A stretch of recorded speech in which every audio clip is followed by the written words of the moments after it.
রাজ্যের মুখ্যমন্ত্রী মমতা বন্দ্যোপাধ্যায়ের হাত দিয়ে এবার দীঘার জগন্নাথ দেবের জগন্নাথ ধাম এপ্রিল মাসের শেষে অক্ষয় তৃতীয়ার পূর্ণ লগ্নে উদ্বোধন হতে চলেছে।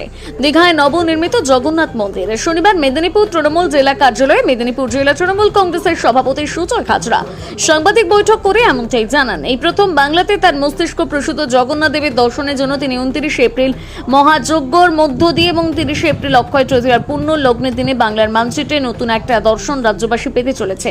সেটি হলো জগন্নাথ দেবের জগন্নাথ ধাম। প্রায় 24 একর জায়গার উপর 45 ফুট উঁচু। প্রায় 3 বছর ধরে জগন্নাথ ধাম তৈরি হতে সময় লেগেছে। এই মন্দির তৈরি করতে প্রায় 3000 শ্রমিক কাজ করেছে।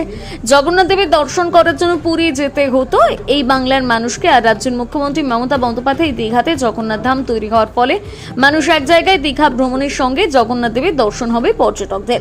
অক্ষয় তৃতীয়ার দিনে এই বিশেষ অনুষ্ঠানে হাজির থাকতে চেয়ে অনেকে ইচ্ছে প্রকাশ করেছেন। অনেকে ইতিমধ্যে হোটেল বুকিং সেরে ফেলেছেন। ফলে 28 এপ্রিল থেকে 1 মে অবধি প্রচুর মানুষ সমাগম হবে। অনেকে অবশ্য উপস্থিত থাকার ইচ্ছে প্রকাশ করলেও নানা কারণে হাজির থাকতে পারবেন না। সেই কারণে বিশেষ উদ্যোগ নেওয়া হচ্ছে। রাজ্য জুড়ে সমস্ত ব্লকে ব্লকে অঞ্চলে অঞ্চলে এছাড়া শহরে বসবে জায়ান্ট স্ক্রিন। সেই স্ক্রিনে সরাসরি সম্প্রচার হবে মন্দিরের প্রাণ প্রতিষ্ঠা। গোটা রাজ্যের মানুষ লাইভ সম্প্রচার দেখবে।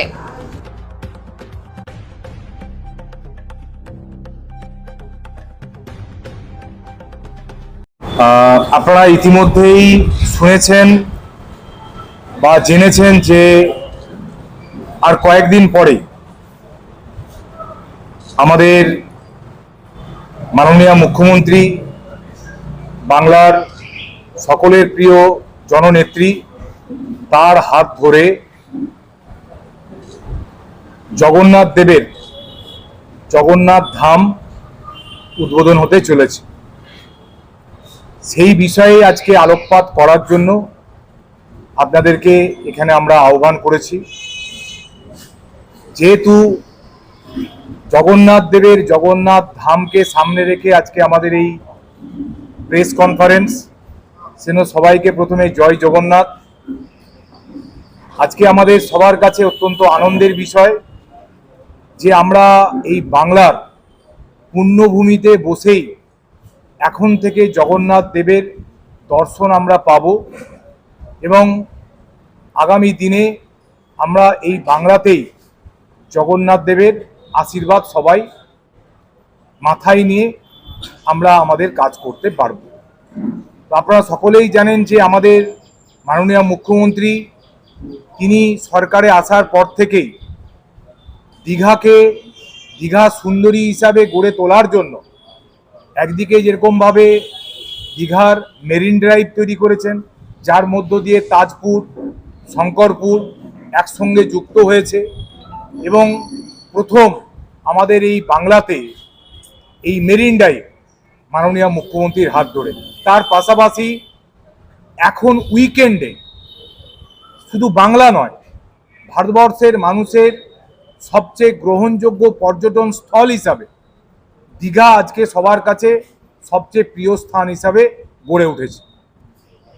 সেই জায়গাতে আমাদের মাননীয় মুখ্যমন্ত্রীর হাত ধরে নতুন করে এই প্রথম বাংলাতে তার মস্তিষ্ক প্রসূত জগন্নাথ দেবের দর্শনের জন্য তিনি 29 তারিখ মহাযজ্ঞের মধ্য দিয়ে এবং 30 তারিখ অক্ষয় তৃতীয়ার পূর্ণ লগ্নে আমাদের রাজ্যে বাংলার মানচিত্রে নতুন একটা দর্শন আমরা পেতে চলেছি। সেটা হচ্ছে যে জগন্নাথ দেবের জগন্নাথ ধাম। এবং এই জগন্নাথ ধাম প্রায় 24 একর জায়গার উপরে 45 ফুট উঁচু। পাশাপাশি এর 4টে প্রবেশদ্বার করা হয়েছে, 4টে অংশ। মূল যে প্রবেশদ্বার অর্থাৎ প্রথমে ঢুকেই জগন্নাথ দেবের দর্শন পাওয়া যাবে। 4টে যে অংশ, তার মধ্যে যেমন আমাদের নাট্যমণ্ডপ আছে, ভোগমণ্ডপ আছে, একইভাবে অন্যান্য আরও অংশগুলি আছে, অর্থাৎ মোট 4টি অংশ।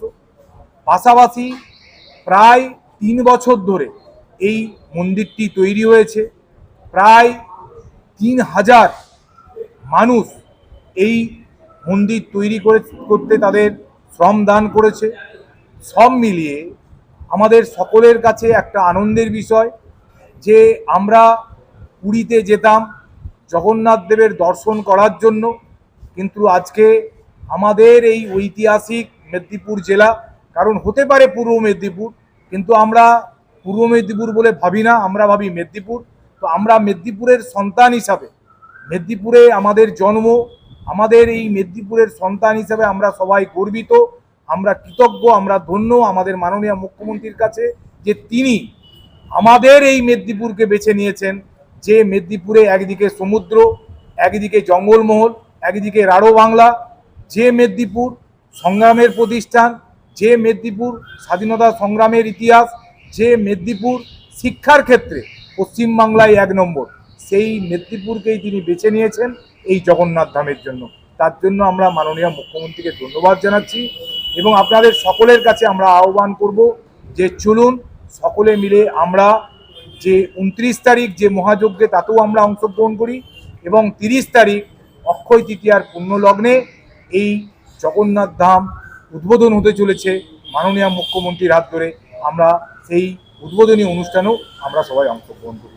তো আমাদের আজকে এই বিষয়টাই ছিল আপনাদের সামনে বক্তব্য রাখার, যে আমাদের এই জগন্নাথ দেবের দর্শন বাংলাতেই আমরা বসে করতে পারবো এবং এই জগন্নাথ মন্দিরকে নিয়ে আমাদের দলের পক্ষ থেকে আমরা আগামী কয়েকদিন আমরা একটা চিপ রেডি করেছি, যেটা বিভিন্ন অঞ্চলে বিভিন্ন ব্লকে টোটোতে করে আমরা এই চিপের মাধ্যম দিয়ে মানুষকে জগন্নাথ দেবের দর্শনের জন্য আহ্বান জানাবো এবং তার পাশাপাশি প্রত্যেকটা অঞ্চলে প্রত্যেকটা ব্লকে যেদিন আমাদের উদ্বোধন হবে, যেদিন মহাযজ্ঞ হবে, আমরা এলইডির মধ্য দিয়ে সেই ডিসপ্লের মধ্য দিয়ে সবাইকে আমরা দেখাবো, কারণ সবার যাওয়া সম্ভব হবে না। সেই জন্য আমরা প্রত্যেকটি ব্লক, প্রত্যেকটি টাউন, প্রত্যেকটি অঞ্চলে এই কর্মসূচি নিয়েছি। পাশাপাশি আমরা একটা ট্যাবলো আকারে আমাদের শহর থেকে গোটা জেলাতে মুখ্যমন্ত্রীকে ধন্যবাদ জানিয়ে আমরা সেই ট্যাবলোটাও ঘোরাবো এবং আমরা এই আনন্দের মুহূর্তে সবাইকে একটু মিষ্টি বিতরণের মধ্য দিয়ে আমরা এই কর্মসূচিটা 30 তারিখ পর্যন্ত আমরা চালাবো।